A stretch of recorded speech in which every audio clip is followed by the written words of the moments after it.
गुरुवार. मग गुरुवारी आपल्याला काय शिकायचं का? गुणाकार शिकायचा आहे. आणि गुणाकार हा आज आपण शिकणार आहोत.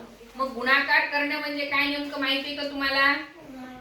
आहे का माहिती? नाही. गुणाकार करणं म्हणजे वारंवार बेरीज करणं. गुणाकार करणं म्हणजे काय? बेरीज करणे. एखाद्या संख्येची तेवढ्या पटीत बेरीज करणे. आता तुम्ही म्हणसाल गुणाकार म्हणजे बेरीज करणे कसं काय?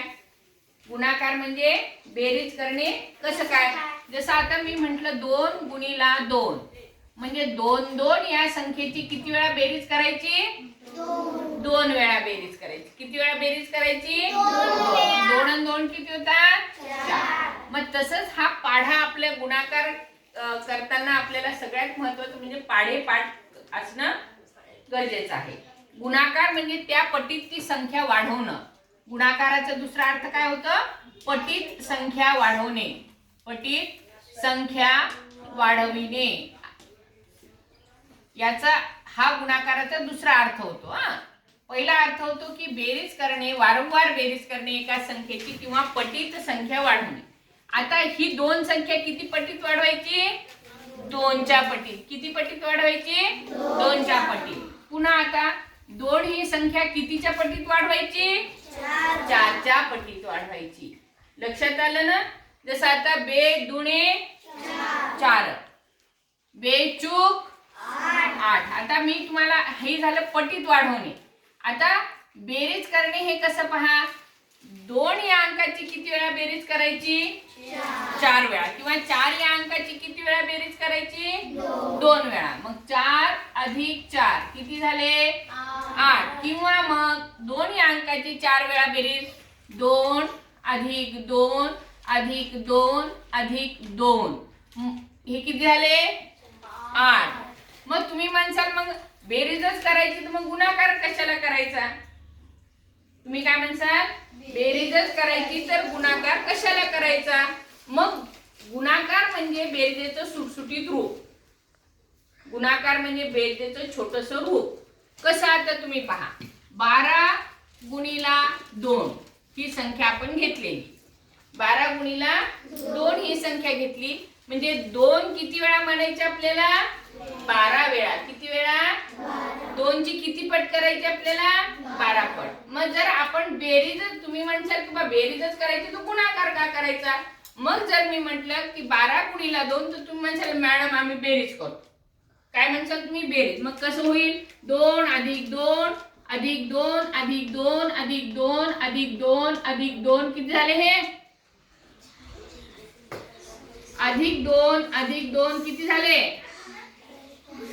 1 2 3 4 5 6 7 8 9 10. 2 अधिक 2 अधिक 2 अधिक 2. मग एवढं मांडणं सोयीस्कर होईल का आपल्याला? नाही. मग म्हणून म्हटलेलं आहे की गुणाकार करणं म्हणजे पटीत संख्या वाढवणे. पटीत संख्या वाढवणे. मग ही झाली सुटसुटीत पद्धत. आता 2चा पाढा सगळ्यांनाच पाठ आहे. आहे. मग 2चा पाढा किती पर्यंत म्हणायचं? आपण एक एक संख्या घेऊ बेटा. डायरेक्ट 2चा पाढा 12 पर्यंत येईल का? बे 10 20 पर्यंत येतो ना. आपण बे 11 22 बे 12 24 असं म्हणतो का? नाही. म्हणून मग 2चा पाढा किती पर्यंत म्हणायचा? बे दोन्ही 4 बे 1 बे. किती आलं उत्तर? 24. मग हे सुटसुटीत पडतं, सोप्यात पडतं की हे सोप्यात पडतं? गुणाकार करणं सोप्यात पडतं. म्हणून आपण म्हणतो गुणाकार म्हणजे पटीत संख्या वाढवणे. आता पाढे कोणाकोणाचे 10 पर्यंत पाठ आहेत? शाबाश. आता तुमचा आहे 4था वर्ग. तुम्हाला जवळपास 30 पर्यंत पाढे पाठ असणं गरजेचं आहे आणि 20 पर्यंत तर हमखास पाढे पाठ असणं गरजेचं आहे. आता आज आपण गुणाकार घेत असताना सगळ्यात सोपे गुणाकार आपण घेऊ की जे आपल्या एकदम जे कमी हुशार मुलं आहेत किंवा ज्यांना कमी पाढे पाठ आहे अशा मुलांना आले पाहिजेत असे गुणाकार आपण घेणार आहोत. म्हणून आपण पहिल्यांदा काय करू? 2चा पाढा सगळ्यांचा पाठ आहे म्हणून 2 गुणिला 2 3 गुणिला 2 4 गुणिला 2, 5 गुणिला 2, 6 गुणिला 2. हे एक अंकी गुणाकार, याला काय म्हणतात? एक अंकी गुणाकार. एका अंकाला एका अंकाने गुणणे याला म्हणतात एक अंकी गुणाकार. एक अंकी गुणाकार. आपण हे गुणाकार पहिल्यांदा शिकू, नंतर मग 2 अंकी गुणाकार आपण शिकणार आहोत. मग बे दोन्ही 4. बेचा पाडा किती पर्यंत म्हणायचा? 3. बे त्रिक 6. बे चूक 8. बे पंच 10. बे सख 12. आलं? असं तुम्ही 3चा पाढा, 4चा पाढा, 8चा पाढा असं सगळे पाढे घेऊ शकता. आता आपण करू 2 अंकी संख्येला एका अंकाने गुणणे. 2 अंकी संख्येला कोणत्या अंकाने गुणायचं? एका अंकाने गुणायचं. एका अंकाने गुणणे.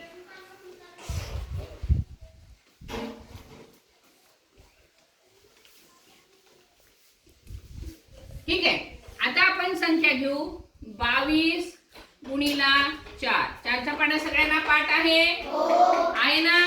मग 4 1 4, 4 दोन्ही 8. कृष्णा 4 दोन्ही 8. इथे पुन्हा 4 दोन्ही 8. 88. 22 चूक 88. पुन्हा मग मी घेईल. मग आपण काय करू? 22 23 24 असंच घेत राहू. आलं लक्षात? म्हणजे तुम्हाला लवकर लक्षात येईल. 23 गुणिला 4, 25 गुणिला 4, 26 गुणिला 4, 27 गुणिला 4. आता हे करत असताना आपल्याला हातच्याचे गुणाकार येऊन राहिलेले आहेत. कसं आता? 4 त्रिक 4 त्रिक 12. 12 लिहायचे का बेटा? मग नाही. मग काय करू? 12 किती लिहू? 12 2. हातचा आला 1. मग 2 आणि 1 3 करू का? नाही. मग पहिल्यांदा फक्त कोणत्या अंकाला गुणू मी? 4 दोन्ही 8 आणि 1 9. ही झाली हातच्याचा गुणाकार. हा झाला हातच्याचा गुणाकार. पुन्हा 4 पंच 20. 20 हातच्याले 2. आपण जेव्हा 20 लिहू तेव्हा 20 0 आल्यावर हातचा 1 येईल का बेटा? नाही. मग हातचे किती येतील? 2. कोणाच्या डोक्यावर लिहू? का माझ्या डोक्यावर? नाही. नक्की? का तुमच्या डोक्यावर? नाही. मग कोणाच्या डोक्यावर? 2च्या म्हणजे दशकाच्या डोक्यावर हातचा द्यायचा आहे. 4 दोन्ही 8 आणि 2 10. 25 चूक 100. लक्षात आलं? असंच हा गुणाकार करू. साइन चूक 24 म्हणा. 4चा पाढा म्हणा. 4 सगळं